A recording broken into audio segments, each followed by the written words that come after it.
नमस्कार सांग मैंने मो ना सुशील सुशील पट्टनायक मु सबुदिन भाया आपको एक नुआ कहानी शुणा पुणी थे चली आसी ओडिया कहानी को स्वागत कर समस्त यही चैनल को ओडिया कहानी।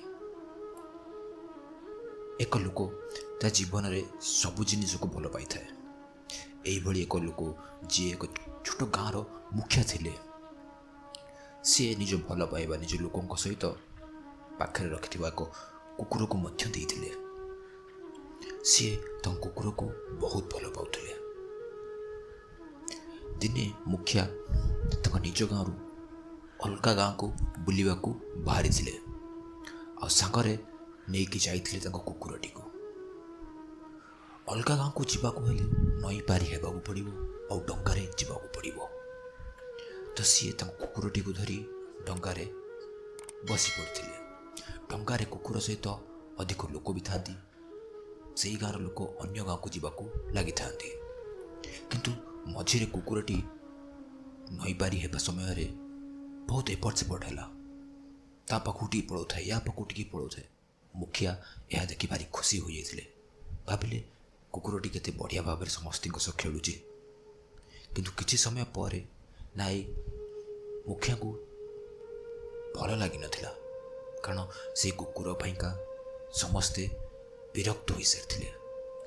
कुकुरटी समस्त पाखे सीना खेलुला कि समस्त भावुले जदि कुकुर किसी भूल कर बसे कि ये कुकुर को जड़े किए डरी जाए तो ये टंका उलटी जापे बा किसी लोक पानी को गली जापरती। सही समय एक ज्ञानी व्यक्ति मुखिया को पचारे मुखिया वो किसी कहीपर आपन को।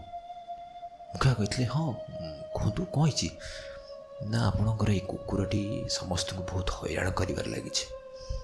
मुखिया जनक कहते तो यार कौन करा जाई परिबो जहाँ आप ठीक भावे कहतु। तो ज्ञानी व्यक्ति जनक आउ दी जन लोक डाकी से डंगारे बसथिबा और से तीनोटी लोक मिसी कुकुरटी को पानी को फोपाड़ी देते। कुकुरटी बहुत समय जाए पानी रे पहरवा को लगी और चेष्टा करथिला किपरि से डंगा को धरिबो और ऊपर को चढ़ी आसीबो। तो किछि समय पर समस्त लोक यह को अनै बसिथिले और ताको ऊपर को नहीं आसथिले। ऊपर को कुकुरटी को आनिला परे कुकुरटी चुपचाप है गोटे साइड रे बसथिला। मुखिया जन कहले बाबू आपण एमती कौन करले जे सी आउ एपट सेपट होनी।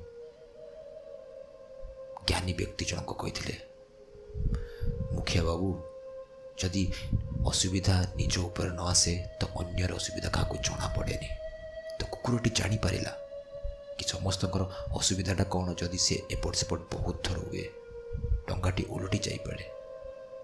तो एथेरु आपने कौन शिखा पाइले सांग मैंने निजर भूल किसी शिखंतु और अन्य को भूल कहवा पूर्व बहुत थर भावतु। एपरी बहुत सारा कहानी आपण मान पाखु नहीं आसीपारि। तो लाइक करने को भूलि एपर्यंत सब्सक्राइब करना चैनल को जल्दी ही करूँ।